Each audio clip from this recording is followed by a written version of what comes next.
So as you can Yes. see on the screen, my name is Malika and I am from interview preparation team. Although I'm Okay. recording the session, you will get the recording of this session in the feedback session as well. Okay, so that you Okay. can revise it anytime. So before starting the session, I would like to tell you, please try to answer all the questions, at least attempt it. Okay, so Okay. that in the Yes. technical portion, you can also have that confidence that, okay, I know this and I have attempted this. I can also tell you, ki, okay, this part is weak or this part is strong.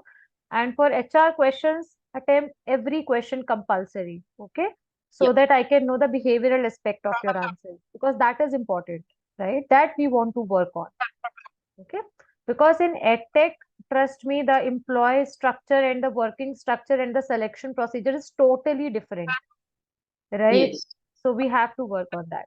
So we are starting the session. My first question for you is, tell me something about yourself. Okay.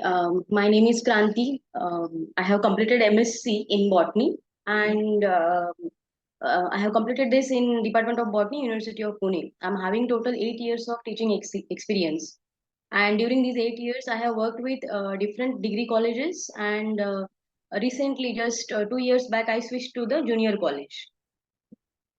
And Okay. throughout, I mean, teaching is like a passion for me. It's like hereditary for from my parents, and all those things are there. So teaching is my passion, and moreover, I feel like it's good to interact with the young generation. We can keep ourselves updated, and we can Hmm. definitely get much more good things by interacting with the young generation. Okay. So why you are leaving your college job? I mean, that I don't get it. Yeah, actually, what happened? Since I mean, right from 1st of November, the college will be up to 7 o'clock in the evening. So my college starts at 8:30 and it ends up by 5:30.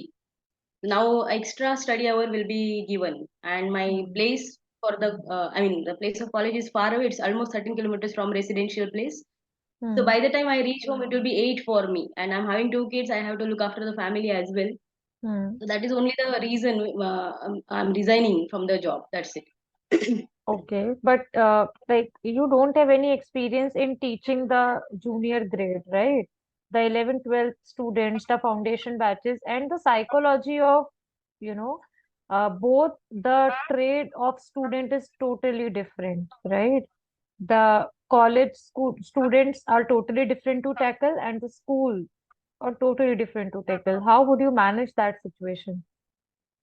Yes, actually, I felt that in the degree college there was less efforts by the teachers. I mean, if you explain anything on the board, the students Hmm. are having more grasping power, and they are Hmm. like quick to understand the things. But yes, Hmm. I found this major difference that we have to tackle the junior students very much carefully because Hmm. they are just a 10th pass, and Hmm. most of the things their basics are not clear. So whenever I start the topic, I start with the basics, which they have learned maybe in Hmm. the seventh, eighth class also. This much basics also we have to teach them. Hmm. And the students are like from the different backgrounds. Like there are state board students, international board Hmm. students, central board students. So we Hmm. have to teach in a way that the person who is very much back in the studies, very much slow Hmm. in the studies, that should also understand. And the person who is very much extraordinary in the studies, that should also not get bored. So both the things That how would you tackle it? yeah, see, so I'll start with the basics first. If Hmm. anything, any topic I want to go, I will go with the basics. I'll ask a few questions before starting the topic, and by understanding the answers, I'll get to know that okay, this much information is there with some of the students, this much information is not there with some of the students. So I will start from the beginning only, from the basics. I will start. I will try to give them the practical examples. Like I'm dealing with the botany only, so I try to give them the day-to-day examples, like whatever the vegetables they are eating, whatever the fruits they are eating. From that part only, I'll be at least try to correlate the concept with the day-to-day life. That is what the thing. And those Okay. who are the extraordinary students, I think that we don't need to do any kind of the extra work for them. They're already understanding. For them separately, we can go with the more detailed study. Okay. What is your achievement so far? Achievements in the sense, I always got the good result. I mean, I remember my first batch got 100% result, and the pattern was semester wise. Still, almost all the semesters it was 100% result, and sometimes it was above 85%. It was never 70% or below 50%. So that's what I feel like. This is the best achievement, that I'm getting the good results all the time, Okay. and the What? students also, they interact Mhm. very well with me. They treat me as a friend rather than the teacher. Okay. What is your strength and what is your weakness? Mention two strength of yours that you really, want to emphasize, and your weakness. Strength is like, I mean, I'm hard worker. Like, Hmm. right from the childhood, I have worked very hard for all the things. That is what the first quality. Second is, I like to learn all the new things. Like during the COVID and all, we have to shift to the online things and all. So during that time also, we have learned many more new things. So Hmm. learning new things is the second strength for me. uh, I mean, I like to get adapted with the new systems very easily. It's not like, okay, traditionally we are going with the chalk and board, we should go with that. It's not like that. I like to go with the updated things. That is a, second thing. Weaknesses means, a weakness, maybe I don't know, that maybe the age factor or something like that. I don't remember some of the things. That's what my weakness. Like if you ask something randomly, so it will take time for me to collect the things and answer the things. That Hmm. is what my drawback. And third, second drawback, what I would say, uh, uh, that's it. I mean, there is no any other drawback for me. It's the only thing. Sometimes I feel more connected with the students. That maybe the emotional attachment is the drawback for me sometimes. That's what I feel. Okay. Uh, but that memory thing would definitely backfire you in the teaching job, especially in the foundation and the need J batches, right? Yes. Because students there are really advanced. Yeah, I know. Yeah. So how you are working on the same?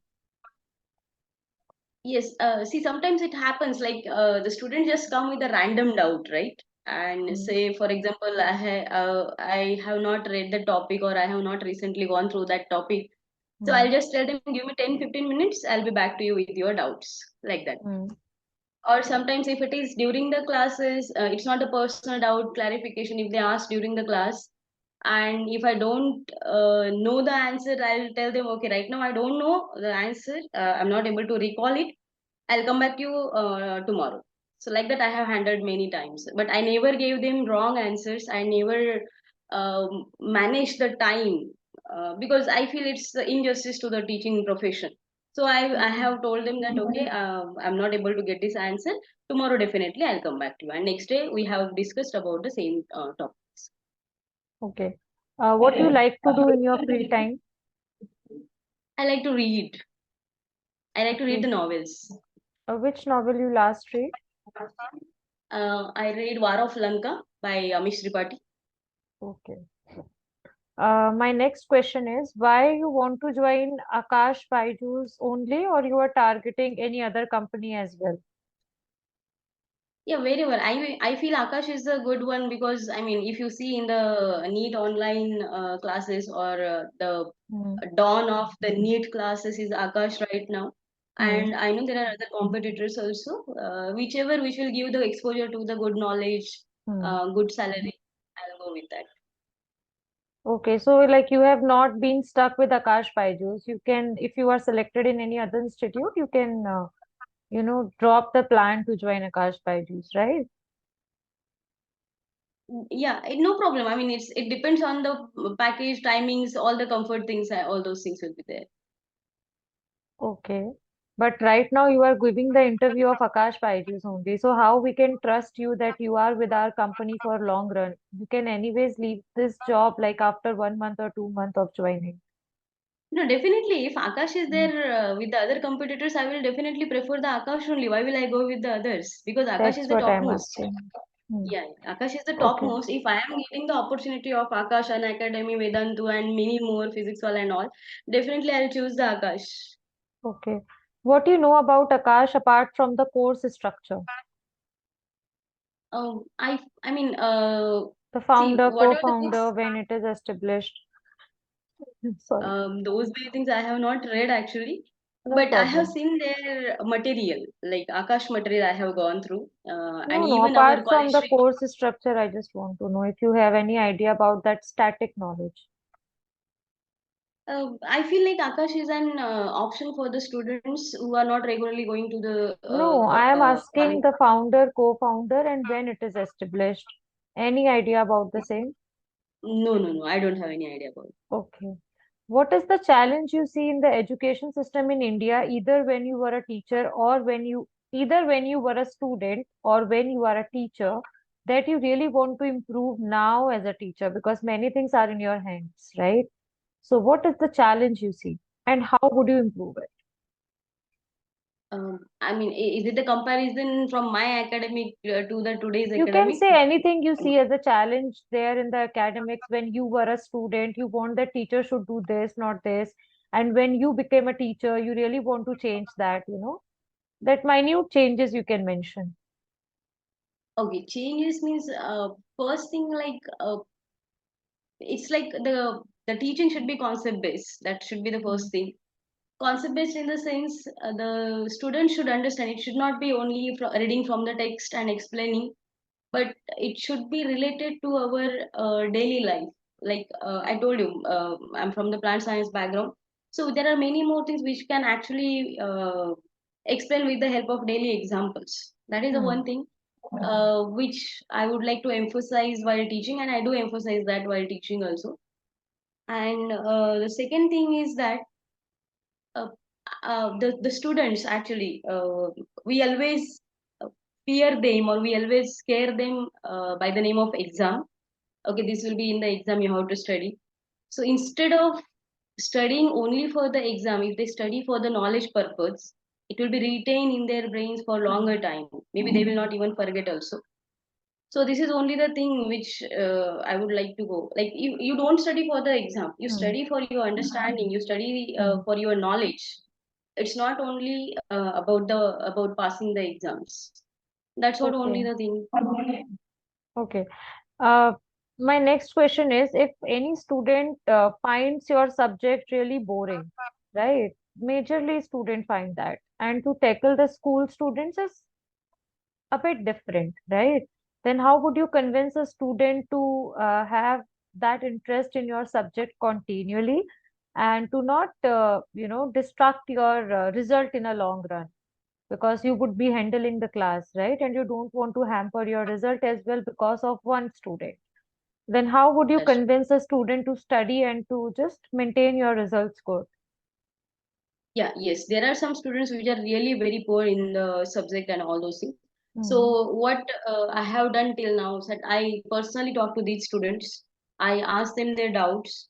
I Hmm. try to clarify their doubts personally. It's like one-to-one interaction. It's not a group interaction most of the times. It's a one-to-one interaction will be there. And by interacting only, we can come to know like where exactly the problem lies. So Hmm. by understanding their problem, by understanding if they are not able to grasp the subject, if they are not able to understand it, we can take the controlling measures on that, so that the students can definitely explore well. Sometimes they do have emotional stress. Moreover, they are having parental stress, like okay, you have to score this much, you have to be doctor. Many more things are going in their mind, and it becomes difficult for them to tackle the stress of the studies as well as the stress of the parents. So Hmm. definitely we are helping them in that case. We are asking them to do small small bits of the lessons, understand them, and then go to the next step. Like the day we are asking them to take their own time for understanding, and slowly as they catch the speed, we are then interacting in a more progressive way with them. Can you quote example of any chapter? How would you convince a student to study that? Just in a minute. No, I didn't get this once again. Can you quote any example of the topic of your subject? Just a basic example that how would you convince a student to wrap up that chapter? Yeah, see, there is very interesting chapter in 11th class of biology book. It's morphology of the flowering plants. Like morphology means you don't need any kind of the scientific equipments and instruments. Just your eyes are enough to observe the plant. So I have told them the examples which are actually in their Hmm. kitchen garden or in their in nearby locality in the college premises. Like that examples we are able to give them, and we are able to tell them, okay, this is how exactly it happens. And I have personally felt that instead of showing them Hmm. the diagrammatic representation, if you show them the plant directly, they Hmm. they understand it very much faster. And next day they come up with the different examples also. Like they'll Hmm. bring some of the plants, ma'am, now explain this plant, ma'am, explain this flower. Like that things are happening actually. Okay. So, Kranti, you can start with your demo. It's 4-3 right now. I will give you 6 to 7 minutes. Okay. And you have to wrap up your demo topic. In between, I can ask you some different topic as well. So, firstly, Okay. start with your demo topic. I'm So muting I have to myself. finish the demo within, no, Five the total minutes. topic I have. Don't focus on those 5 minutes or 7 minutes. Just start your topic with a flow. Then we will Sure, see. sure. Thank. Okay. Yep. Yes.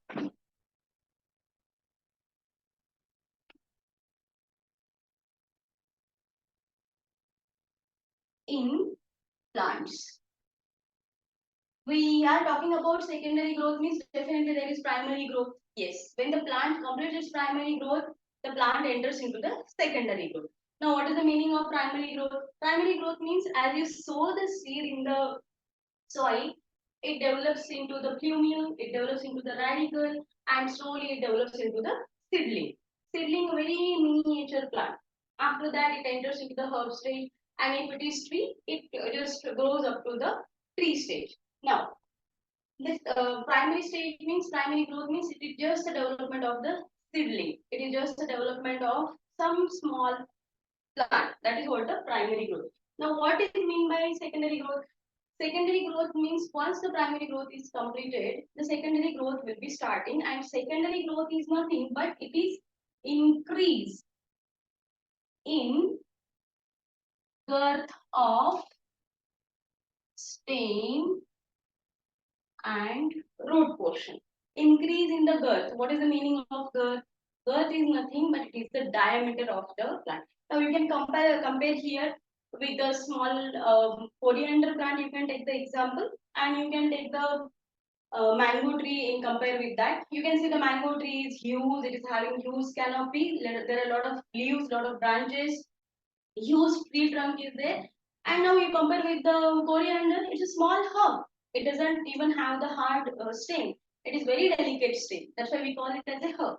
Now this coriander plant is not going to show any kind of the secondary growth. It is just showing the primary growth. It is having roots which are the fibrous root, then you get the stem, and on the stem you get the leaves. So that's what the herbs are there which are not showing any kind of the secondary growth. But when we talk about the higher plants, like mango is there, neem is there, tamarind is there. There are even the roses are there, roses which grow a little bit bushy, little bit shrub-like structures. Hibiscus is there. These are also showing the secondary growth. When you plant the plant, those are very much thinner in the stem size. But as they grow, the stem becomes wider. The stem becomes larger inside. That's why we say that there is increase in the diameter of the stem. There is increase in the girth of the stem. Girth is nothing but it is the diameter. So secondary growth, it will be laterally actually. See, when we talk about the primary growth will be just going apical. Apical means it's growing vertically upward. And when we talk about the secondary growth, this growth has done now the plant which is very much slender, it will grow in size. It will just increase the diameter of the stem. As the stem is increasing, so the roots which are under the ground, they will also show the increase in the diameter. So if you go deep in the forest, you can see sometimes the roots, they are coming above the soil, and which are actually, which looks like the branches, but those are not the branches, but those are the roots which have come out of the soil portion. So that happens because of the secondary growth. Now we are going to see how exactly this secondary growth takes place. secondary growth takes place after primary growth. Once the apical growth is over, Kranti, please secondary now explain mineral nutrition. mineral nutrition. It's a deleted chapter now from the Okay, NEET syllabus. just give me some idea about Yeah, the mineral nutrition. yeah. Mineral nutrition means these are the Basic different idea elements. because some basics are in class 10th and 11th, right? Not in detail. Okay. There are some minerals. These are the required elements for the growth of the plants. There are essential elements and there are some non-essential elements. I mean, if the soil doesn't have those content, the plants will show some kind of the symptoms. I mean, growth retardation will be there, stunted growth will be there, chlorosis will be there, necrosis will be there. There are different symptoms shown by the plants in the deficiency of the minerals. So the mineral nutrition is very much required for the plants. Okay, explain transpiration. Transpiration it is nothing but it is a loss of water through the stomata, through the aerial parts. Mostly it is through the leaves. Okay, how would you teach Uh, student the transpiration? Just explain in a demo portion. which one? Transpiration. Transpiration. See, Hmm. once the transpiration, when we talk about the transpiration, the roots are there, and we know we water the plants in the soil. I mean, we water the plants. The water will be in the soil portion only, and the roots are there, which are going to absorb the water. And this absorption of the root, it is by the simplest diffusion process only. And here, the from the soil portion, the water will be absorbed by the root hair. It will enter into the root through the epidermis. It will go through the cortex. Then it will be stopped at the endodermis because endodermis is a checkpoint. After that, it will enter into the xylem because xylem is the tissue which will be further conducting the water and it will conduct it upwards.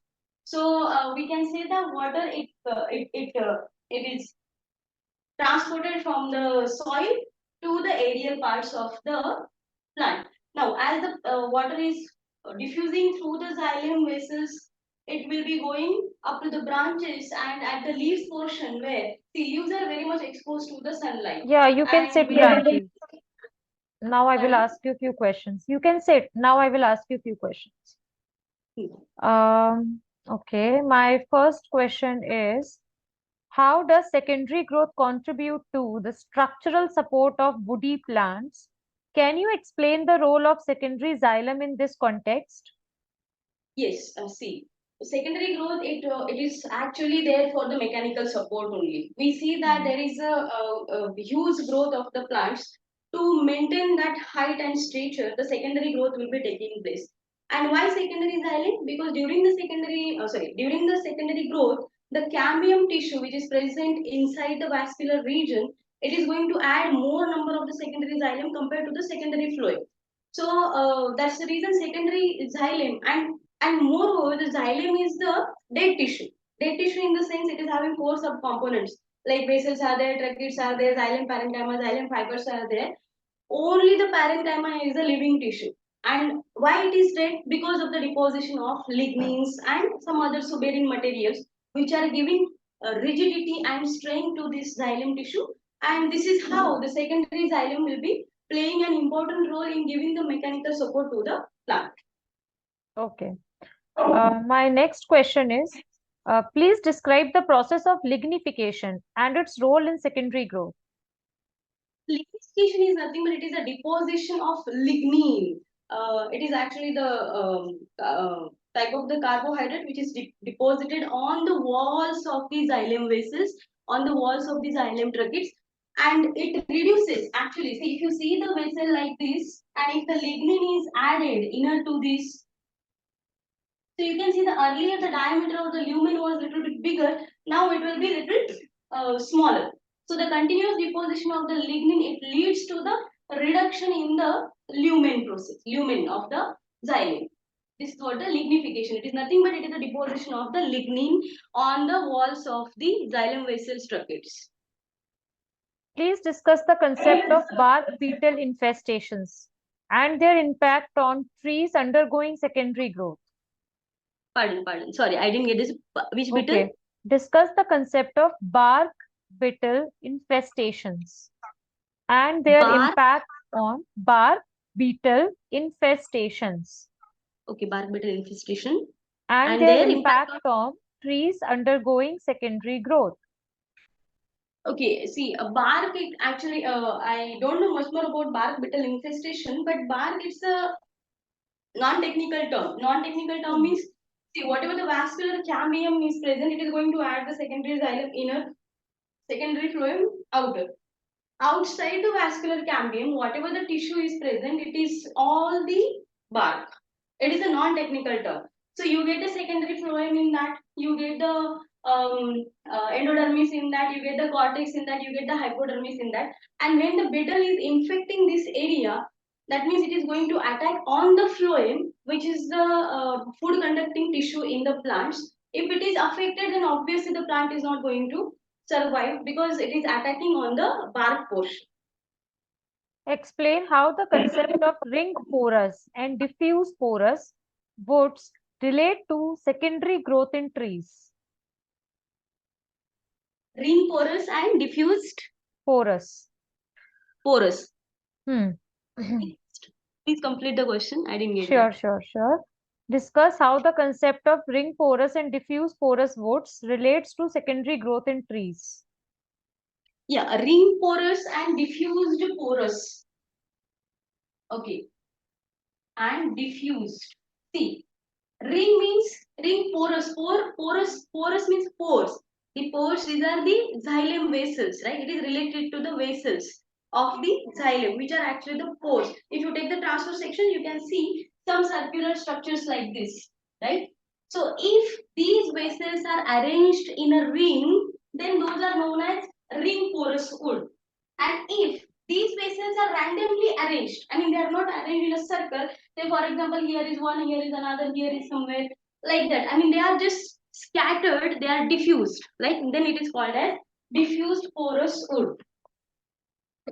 Discuss the term tylosis in the context of secondary growth and its role in blocking xylem vessels. Yes, tylosis, actually what are the tylosis? See, Tylosis, these are observed in the heartwood. Heartwood means it is the central portion of the stem, and it will be always dark brown in color compared to the outer portion. Now, this tissue is actually dead tissue. Why dead tissue? Because of the lignification is the one reason. Second reason is the tylosis. Now, what are the tylosis? These tyloses are nothing but these are the balloon-like structures.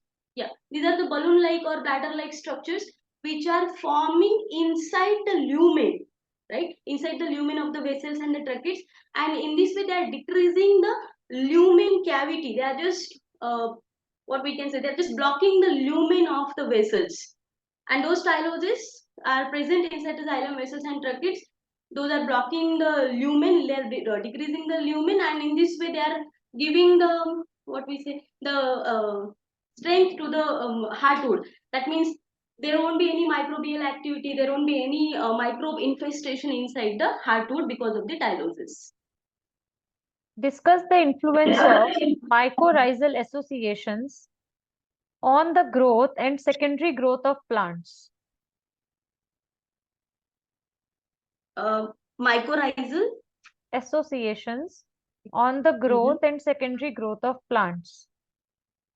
Mycorrhiza is nothing but these are the fungi which are associated with the roots. And as these are fungi, we know that these are heterotrophic in nature. They are dependent on others for the survival. Now, this mycorrhiza means these are the fungi which are associated with the roots of the higher plants. The pinus is very common example. Pinus belongs to the gymnosperms, and in this pinus you can get the formation of this mycorrhiza. It is associated with the roots. And now, what does mycorrhiza is getting the benefit? It is heterotroph, so it is getting the nutrition from the pinus tree, and in turn what he is going to give, I mean what it is going to give the pinus. So mycorrhiza will be absorbing the moisture content and providing that water to the pinus tree. That is the first thing.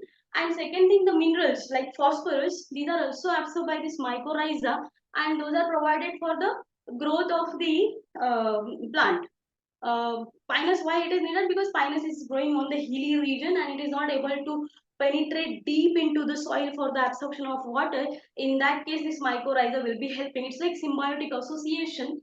So secondary growth, I don't know the role of mycorrhiza in the secondary growth. Just up to the growth I know. Explain the process of knot formation in wood and its relationship to secondary growth. Explain the knot formation. In wood and its relationship to secondary growth. Knot formation, no, I don't know what this. Knot, K-N-O-T. Yes. Knot formation in the wood. Woods, yes. Woods. No, I don't remember this. Knot No formation. problem. Okay. Now I will ask you few basic questions of biology, as we have covered 8 to 10 questions there. Okay. So tell me, amoeba and paramecium belong to which category of organisms? Yeah, they belong to the protista. Okay. What is the difference between gram-positive and gram-negative bacteria? Gram-positive bacteria, they get stained with the bacterial stain, gram stain, Christian gram stain. Those are, if they get stained with the gram stain, if they show the purple color, then they are gram-positive. If they don't show the purple color, any counter stain, if you are using safranin or methyl orange, if they give the counter stain color, those are gram-negative. Okay. Why photosynthesis is important and how it is related to respiration? Photosynthesis is important because we know plants are autotrophs. They perform the function of photosynthesis. They perform the function of formation of the food on their own. And as we, all the living organisms, they are directly or indirectly dependent on the plants. So photosynthesis is highly essential in the plants. If they don't photosynthesize, we will not get anything to eat. That is a thing. And respiration and photosynthesis, they are related to one another because photosynthesis, it is the anabolic process. Anabolic process means something is formed here, like using some raw material, some carbohydrates are synthesized. And when we talk about the respiration, it is breaking off the end product of the photosynthesis. The carbohydrates will be broken into the different molecules, and in the respiration there are a number of the different chemical compounds are formed, which are essential for the life of the plant as well as the living organisms. Okay. Name one plant that carries out photosynthesis at night. At night. Mm, um, cam plants, mostly the cam plants are there. Crassulacean acid metabolic plants, like what we can say, um, aloe vera type plants will be there. Cam plants. I don't remember the exact name. Okay. Can green plants kept in dark with proper ventilation carry out photosynthesis? Kept in Dark with carry out. proper Yes, ventilation definitely. carry out photosynthesis?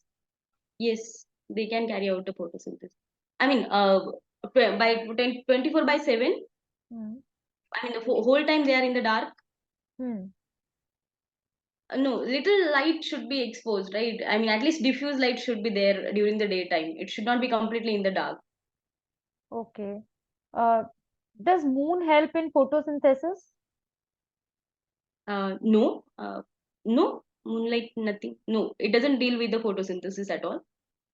Okay. My next question is define accessory pigments.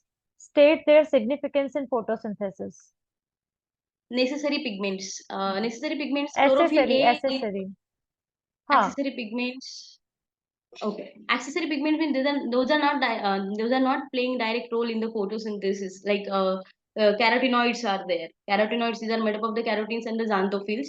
They are indirectly involved in the photosynthesis. How they are avoiding the photo oxidation of the chlorophyll pigment. When the intensity of the light will be very high, in that case, these are the accessory pigments which are helping the which are absorbing the extra energy and giving the required amount to the chlorophyll A pigment for the excitation of the elements. So they Okay. play important role in avoiding photo oxidation of Hmm. chlorophyll A. Okay. My next question is why should we hire you? Why should we? Hire you. Um, because I'm able to teach well, I'm able to interact well with the students. I do have the ability to learn the things, to explore more knowledge. Hmm. And Yeah, I'm passionate about teaching. I mean, I don't know. This kind of the question I'm facing for the first time. Okay, okay. My next question is, as you are not much experienced in teaching, you know, 11th, 12th, and the foundation batches, right? If Yes. we will find any candidate who is more experienced than you in aspect of ed tech teaching, then whom should we hire and why? See, it completely depends on the institute. If they feel that the candidate is more talented than me, obviously there should not be. See, the talent should not be partialized anytime. If the person is talented, definitely that can be selected over me. No worries. Okay, So I'll try to improve more. okay. So I have shared you other link, Kranti, for the feedback. You can join that where we will discuss the feedback. Just It will I have be in sent the you on chat WhatsApp. section. On Okay, WhatsApp, I have WhatsApp. sent you. Okay, Okay. okay.